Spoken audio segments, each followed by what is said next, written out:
Welcome to the Deep Dive. Today, we're putting on our commander hats, really getting into the strategy for what looks like, well, the biggest shakeup this game has seen. We're talking Last War Season 5, the Golden Vein Wasteland. Yeah, this isn't just new content. It feels more like a fundamental reset of the whole strategic layer. The official previews, they're outlining a major restructure. It's all about mixing, high-stakes finance with massive scale warfare now. Right, and that's kind of the mission for us today, isn't it? Yeah. We want to break down those previews, figure out the key strategic shifts from these 4 big new systems they're introducing. And analyze that huge map expansion. Exactly, and maybe, most importantly for players, pinpoint which S-tier heroes are going to be absolutely essential for mastering this very different combat environment. So, let's get into this new Wasteland. And we should say, these details are preliminary. Things could change, but the core ideas, the massive map, the economic warfare, that seems locked in. You definitely need to start thinking about it now. Okay, let's start with the absolute foundation for everything else, the scale. The previews confirm a massive map expansion.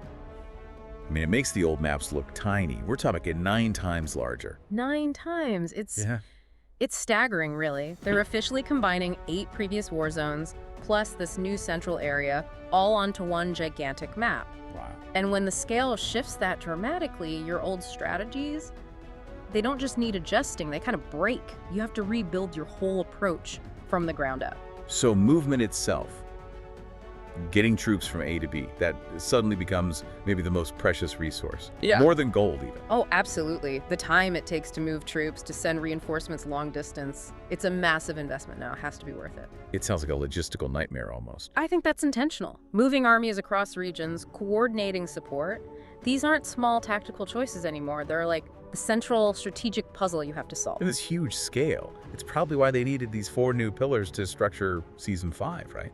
Exactly. It provides the framework for playing on such a massive field. Okay, let's list those out.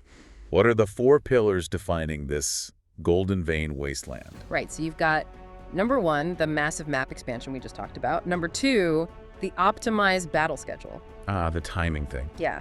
Number 3, the cross-war zone trade train. And number 4, the bank system, which is basically a big upgrade for your stronghold. Okay, if we can't be everywhere at once on this giant map, managing when we fight becomes critical. Let's tackle that optimized battle schedule first. This sounds like it might address that constant 2047 grind people complain about. #2.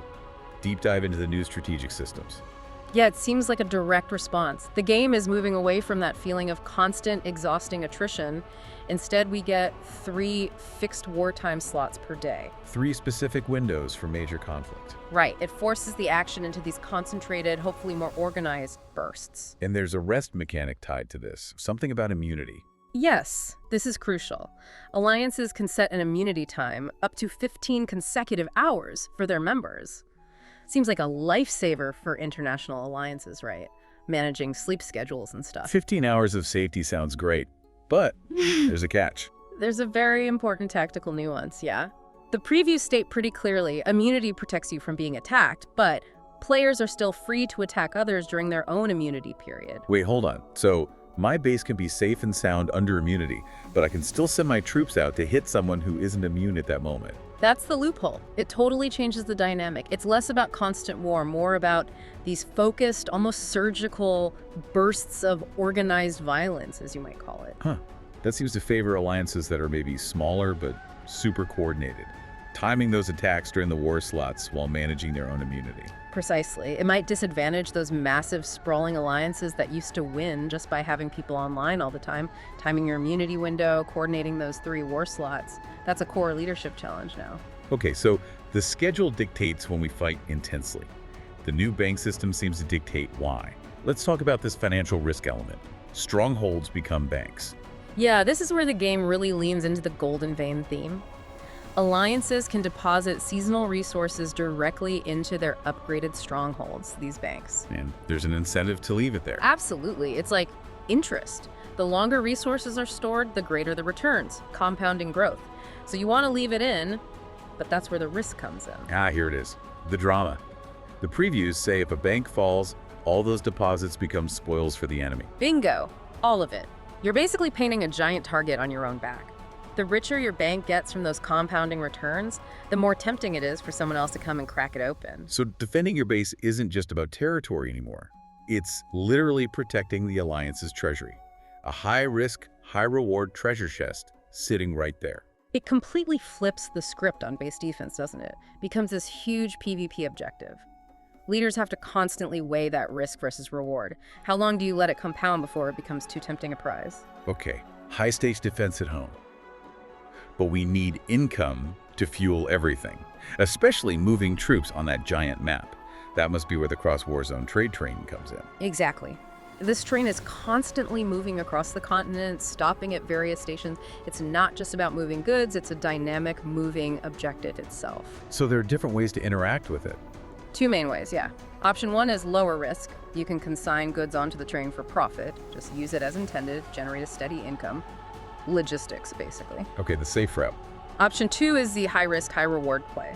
You can launch raids against the train or other players interacting with it. Ambush it, fight off other commanders, grab extra rewards. So every train stop becomes a potential PvP hotspot, a predictable moving conflict zone. Right. You have to be there at the right time with the right force to either make your trade safely or pull off a successful raid. Those trade posts become critical choke points. Tag 3. Navigating the mega map and alliance strategy. All right, so we have these new systems, time bursts of war, high-stakes banks, and this mobile trade train objective. Now let's put it all together on that huge 9x map. What are the key landmarks we need to be aware of? Well, you've still got the traditional power centers, the capitals marked in red on the map previews. Think of those as like the old anchors. Still important, presumably. Oh, yeah. But then you have the Gold Rush City. That sounds like the new chaotic hotspot, probably very high value, where everyone's going to clash. Kind of the Wild West of the map. Okay, what else? The Warzone Outposts, the purple squares, are probably still vital staging points, especially for projecting power across those massive distances. And then the really important new nodes are the trade posts. Light blue dots, it looks like. Right, for the train. Exactly. Controlling access to those is going to be critical for both the trade income and raiding opportunities. Given all this, the scale, the new systems, Yeah. what should alliances be prioritizing in, say, the first week of the season? What are the immediate goals? Good question. Week 1 is all about positioning, I think. First, you need to claim a region. But not just any region. You want one with decent travel lanes towards the center and, crucially, good access to some of those trade posts. Secure the supply lines early. Yeah. Makes sense. What else? Second, secure a nearby bank one of your alliance strongholds upgraded and start depositing, even small amounts. That compounding interest starts from day 1. The earlier you start, the better the potential payoff, or the bigger the target you become. Yeah, right. And coordinating the schedule must be immediate priority number 1 for leaders. Absolutely critical. You have to figure out how to stagger your war slots effectively, decide on your alliance immunity window based on when your members are most active. Communication here is key. And with the massive distances, support roles become more important.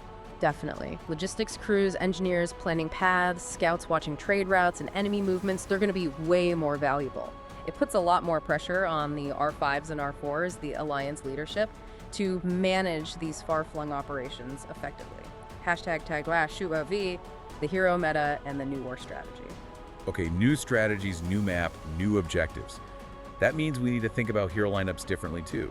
We often talk about the hero tier list, S tier being those overpowered and essential picks. How do they fit into this new environment? Well, their core strengths remain, but their application shifts. We need to connect their skills directly to the new mechanics. Those focused burst combat windows, defending high-value banks, raiding trade trains, and fighting large-scale battles across multiple zones. So S-tier heroes whose skills align with those specific tasks become even more essential. Exactly. You need heroes who can deliver decisive impact in short, crucial moments or hold the line under immense pressure. Let's talk specifics. For those massive 8-zone map fights, or maybe clearing out defenders around a trade post, who comes to mind? That screams Kimberly. She's the AoE destruction machine. Her ability to wipe out groups of enemies, clear weaker units, that's invaluable when you're dealing with large numbers or need to clear a path quickly in those huge SVS battles. Okay, massive AoE covered. But what about taking down a single high-priority target, like a commander defending a bank during one of those tight war slots? That's DVA's specialty, the single-target boss killer. Her burst damage is just exceptional for eliminating key threats fast. You need to protect her, keep her in the back line, but when you absolutely need something important dead now, like during a 5-minute bank assault window, she's your engine. Right, surgical strike capability. And then holding the line, especially when you're defending that bank full of Alliance resources, you need a solid anchor. You really do. And that's Williams, the ultimate defensive tank. His team-wide damage reduction is just essential for holding ground. Whether you're defending that bank, anchoring a rally point, or just trying to survive a push, he buys time for your damage dealers like Kimberly and DVA to do their work. He's the backbone. Makes sense. We should probably mention, though, that A-tier heroes are still really important, right? Yes. Especially for players who might not have all the S-tiers maxed out. Oh, absolutely. Don't neglect the A tiers. Someone like Murphy, he's a very durable tank, gives good team buffs, great for sustained fights if a war slot battle drags on. Or Skylar, the PvP crowd controller. Her ability to disrupt enemy formations is gold, especially against burst heroes like DVA shutting down their attack window can save your bacon. So it's still about balance. Always. Yeah. You need that mix. A solid frontline tank, high damage attackers, maybe some support or control, and you need to adapt your lineup. What you use for PvE farming isn't necessarily what you bring to defend your bank during a war slot. Flexibility is key. #TagTagVC. Community whispers and future hopes. Okay, before we wrap up, let's touch on some of the broader community feedback and wish list items that seem kind of relevant to these Season 5 changes. Resource gathering always seems to be a topic. Yeah, there's that ongoing frustration with the dig rewards, how competitive it feels, even within an alliance. People really want those increased claim limits. Sometimes events gave 20 claims, but it's not standard. It feels bad competing with your own team for basic resources. And then there are the bigger, long-term feature requests that the devs acknowledge. Right. 2 big ones always come up. First, custom gear loadouts. Everyone wants it. It's a huge quality of life request, saves so much time. The devs say it's a priority, but apparently there are code issues making it difficult. Always the code issues. Yeah. And the second one is the time zone imbalance for seasonal events. It often feels like events favor certain time zones.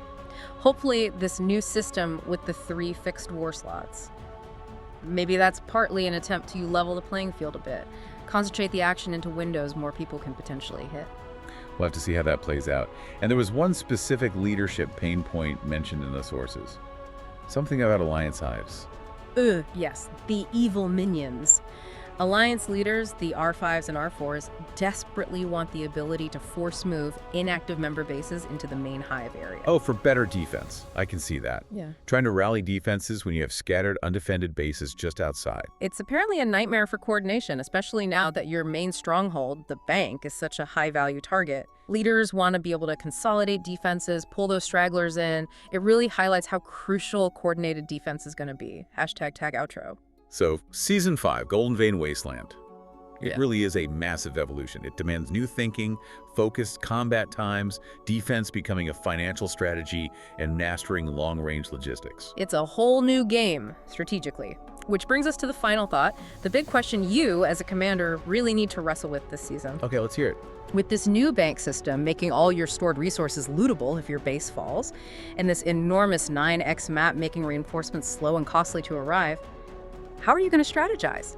How do you maximize those juicy compounding returns in your bank without making it such an obvious, irresistible target for enemy alliances who are now geared for short, brutal assaults during those very specific fixed war slots? That is the million-dollar question, isn't it? Something to chew on. We'll see you in the Wasteland. Plan carefully.